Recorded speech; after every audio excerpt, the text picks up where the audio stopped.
AVM coaching centre Kotananduru మీ పిల్లల బంగారు భవిష్యత్తుకు భరోసా ఇచ్చే ఏకైక సంస్థ మన ఏవిఎం కోచింగ్ సెంటర్ కోటనందూరు. అతి త్వరలో న్యూ బ్యాచ్లు TET plus DSC, EAMCET, POLYCET, APRJC, Sainik, Navodaya. AVM coaching centre Kotananduru. Tuni నియోజకవర్గంలో దాడిశెట్టి రాజా ముచ్చటగా మూడోసారి హ్యాట్రిక్ విజయం సాధిస్తారని కోటనందూరు ఎంపీపీ లగడు శ్రీనివాస్ అన్నారు. ఈరోజు కోటనందూరు మండలం బొద్దవరం, బెల్లనందూరు గ్రామాల్లో దాడిశెట్టి రాజా తనయుడు శంకర్ మల్లిక్తో కలిసి ఎంపీపీ శ్రీనివాస్ ప్రచారం నిర్వహించారు.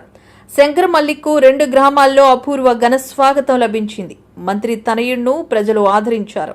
ఇంటింటికి వెళ్లి తన తండ్రి రాజా విజయానికి మీ అందరి సహకారం కావాలని, ఫ్యాన్ గుర్తుపై ఓటు వేసి విజయం చేకూర్చాలని అభ్యర్థించారు. ఎంపీపీ శ్రీనివాస్ మాట్లాడుతూ నియోజకవర్గ ప్రజలందరూ రాజా వెంటే ఉన్నారని, ఎవరు ఎన్ని కుయుక్తులు పన్నినా రాజా విజయానికి ఢోకా లేదని, కోటనందూరు మండలంలో రాజా విజయానికి గత ఎన్నికల్లో వచ్చిన మెజారిటీ కంటే ఎక్కువ మెజారిటీ వస్తుందని, గ్రామాల్లో మా పార్టీ కేడర్ పటిష్టంగా పనిచేస్తుందని తెలియజేశారు. ఈ కార్యక్రమంలో బద్దవరం సర్పంచ్ వేగి లక్ష్మీ అప్పలనాయుడు, దొడ్డి బాబ్జీ, బెల్లనందూరు సర్పంచ్ బొత్స మంగా సత్యబాబు, ఉప సర్పంచ్ చందక రమణ, కార్యకర్తలు, అభిమానులు, నాయకులు తదితరులు పాల్గొన్నారు. కుటుంబ సభ్యులకు నా పేరు పేరున నమస్కారం తెలియజేసుకుంటున్నాను. మరో 5 రోజుల్లో చదరంగం జరగబోతుంది. 3 పార్టీలు ఎక్కువై మన అర్జునుడు వైపు యుద్ధం చేయడానికి వస్తున్నారు. మన ప్రజలందరికీ తెలుసు మన జగన్మోహన్ రెడ్డి గారు ఏం చేశారు, ఎంత మంచి చేశారని తెలుసు. వాళ్ళు ఎప్పుడు ఈ ముగ్గురిని మన రాష్ట్రాన్ని తరిమి కొట్టాలని వస్తున్నారు. మీరందరూ కూడా ఎప్పుడైనా 2014 చంద్రబాబు నాయుడు వెళ్ళిపోయాడు, ఎప్పుడైనా ఏమైనా చేశాడా?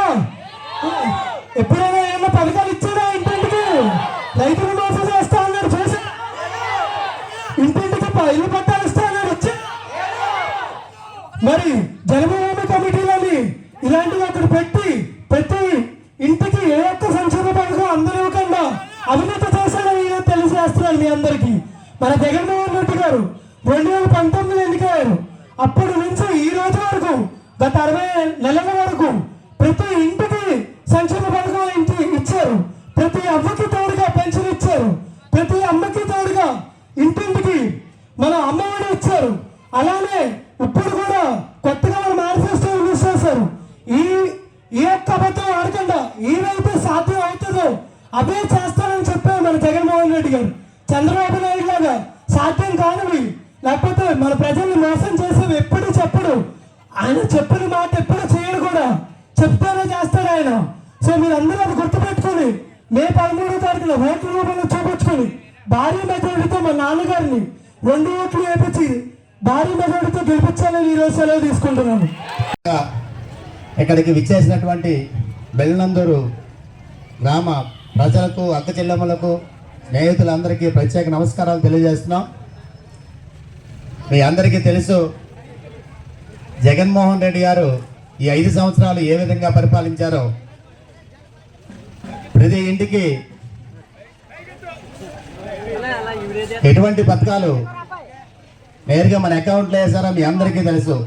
ప్రతి ఇంటికి కూడా 2 లక్షల నుంచి 5 లక్షల వరకు మన అకౌంట్లో వేసి మన ఆర్థిక స్థితిగతులను మెరుగుపరిచినటువంటి ముఖ్యమంత్రి కావాలా, లేదంటే 2014లో ఇదే కూటమి చంద్రబాబు నాయుడు, పవన్ కళ్యాణ్, ఇదే మోడీ ముగ్గురు కలిసి 2014లో వచ్చి మేము రుణమాఫీ ఇస్తాం, బేషరతుగా మీ రుణాలన్నీ మాఫీ చేస్తాం, బంగారం ఏమైనా తాకట్టు పెట్టుంటే అది కూడా మీ ఇంటికి తెచ్చిచ్చేస్తాం, అక్క చెల్లెమ్మలకైతే డాక్రాలో ఉన్నటువంటి మొత్తం అప్పుని నేను కొట్టేస్తానని చెప్పి చంద్రబాబు నాయుడు చెప్పడం జరిగింది.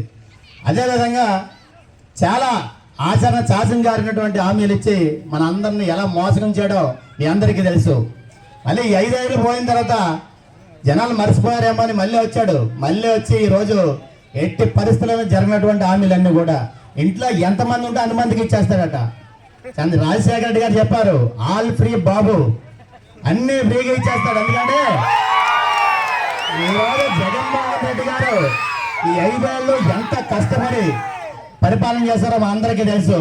ఎక్కడ ఏ ఒక్కరికి కూడా ఇబ్బంది లేకుండా అన్ని స్కీములు 99% మేనిఫెస్టోని మనందరికీ అందజేసినటువంటి జగన్మోహన్ రెడ్డి గారు కావాలా?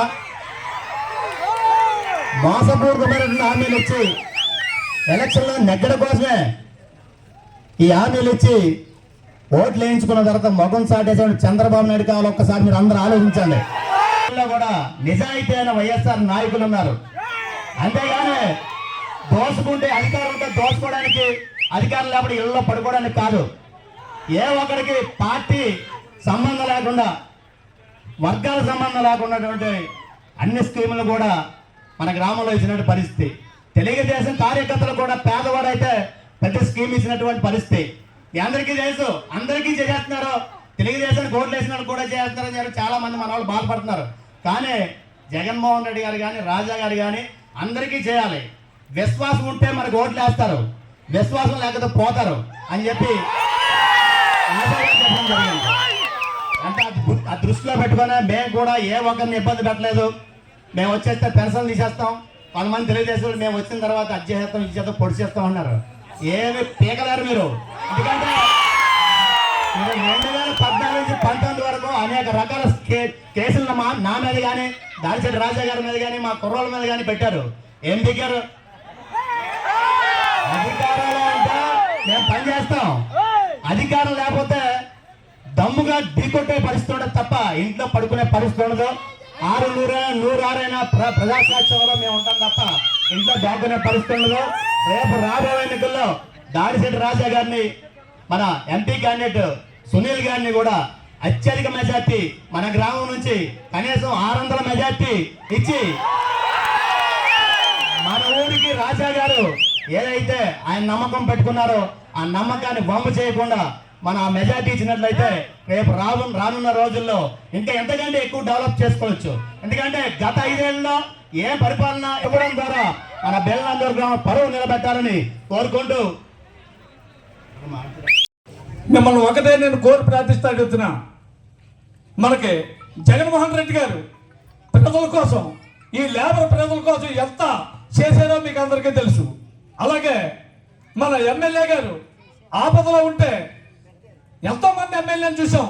కానీ ఎలక్షన్లో వచ్చి ఓటు అడిగేవారు తప్ప కానీ ఎవరికి కూడా భోజనం పెట్టిన పాపం లేదు. ఈరోజు మన రాజా గారు ప్రతి ఒక్కరూ ఆయన ఆకలిస్తుందంటే ఆదరిస్తున్నారు.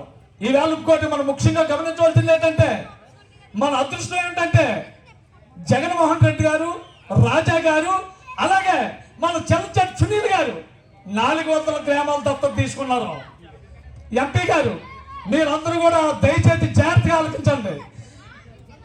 మనకి ఓటింగ్ అయ్యి లెక్కిపోయిన మన్నాడే మన నియోజకవర్గంలో 7 కాన్స్టిట్యూన్సీలో 400 ఊళ్ళు ఉన్నాయి. 400 ఊళ్ళకి 400 కోట్లు అయినా ప్రకటించారు. అలాగే మన నియోజకవర్గంలో ఫ్యాక్టరీ కట్టడానికి ఆయన ఎంతో కృషి చేస్తున్నారు. అయితే మీకు అలాగే గత ప్రభుత్వాల్లో ఎంతో మంది సర్పంచులు చూశారు. మీరందరూ దీవించి నన్ను సర్పంచ్గా నెక్కించి నన్ను గ్రామం మీద మీరు దీవించారు. నా సాయి శక్తిలా అందరికీ సేవ చేయడానికే నేను చేస్తున్నాను. తెలుసో తెలియకో ఏమన్నా తప్పు చేస్తే పెద్ద మనిషితో ఆశీర్వదించాలని కోరి ప్రార్థిస్తున్నాను.